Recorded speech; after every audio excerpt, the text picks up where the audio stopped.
Breaking news, the President of the United States to nominate Chairman Powell to a second term as Fed Chair, to nominate Governor Brainard as Fed Vice Chair. That news coming from the White House in the last few seconds. That news this morning, the President of the United States to nominate Chairman Powell to a second term as the Fed Chair. From New York City, alongside Tom Keene, Lisa Abramowitz, I'm Jonathan Ferro. Your equity market up 0.4%. Tom Keene, the Chairman, getting a second term. At least he's been nominated for one. This one goes to the hearings. The market looks like it likes it, up 15 on futures, now up 20, John, still moving higher. And the yield was from a 156 and change out to 158.05. Elisa, it's a split. The president nominating Chairman Powell to a second term.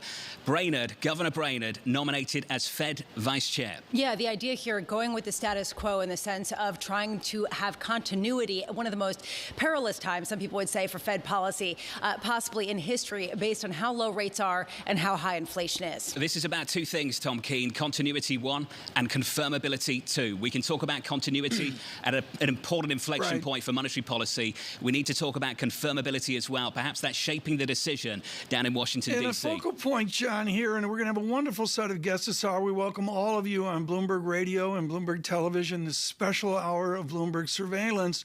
And what Michael McKee and I know, there's been other times where we've had reappointments, maybe without that focus. I went back and looked at Bush Greenspan the fourth or fifth time, and it wasn't really that big a deal. Why is this a big deal, Michael McKee, this time?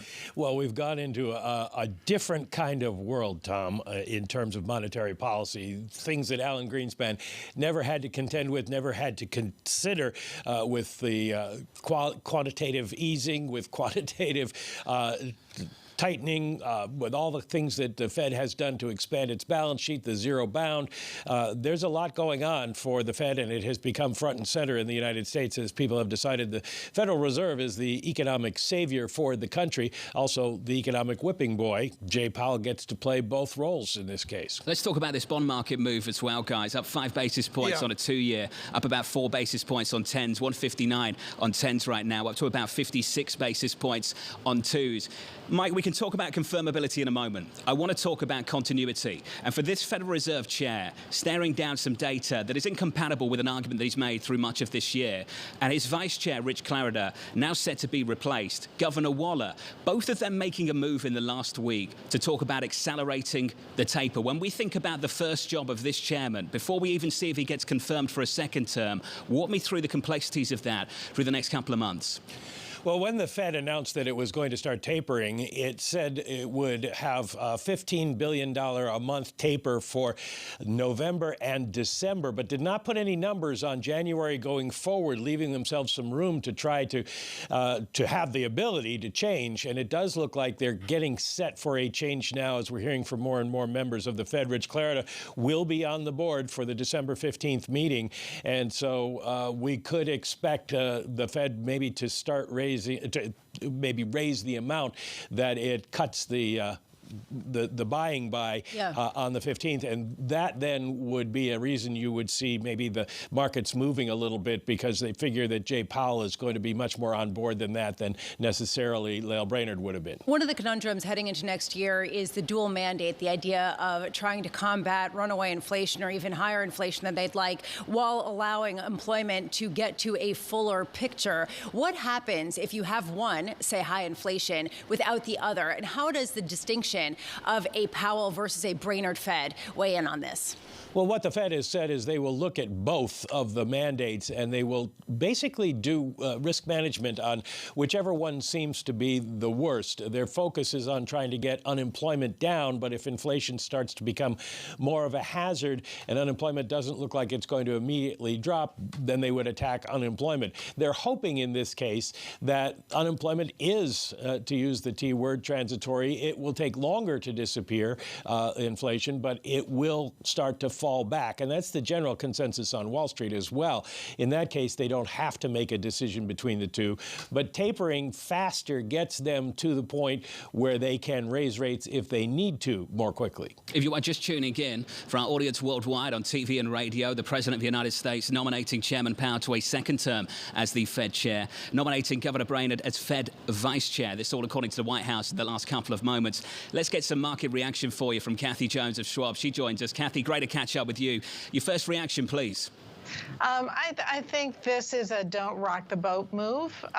It's consistent with the long history at the Fed. Usually, Fed chairs are renominated, and it looks like probably there was a thought at the White House that this fighting a battle perhaps over Brainard was not worth a fight worth having at this stage of the game. Kathy, let's talk about the move in this bond market. 10-year yields up 4 basis points, pushing 160 again.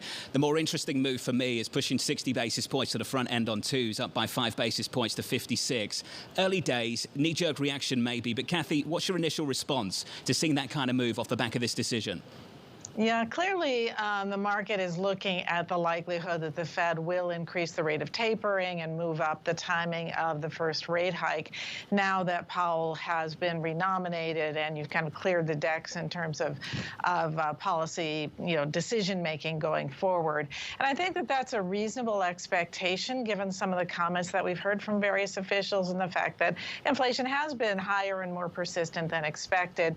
The Fed really shouldn't have any reason to be buying bonds at this stage of the game. It's not really contributing much, and it could be doing some harm. So the faster they taper, the better news it is in terms of getting the inflation picture under control. Kathy Jones with us here right now, and Ellen Blinder is scheduled to be with us here in moments. Kathy, I look at the bond market, and I look at all the uncertainties forward, and what we see without question is a wall of savings, of liquidity, a buoyant holiday season for the consumer as well.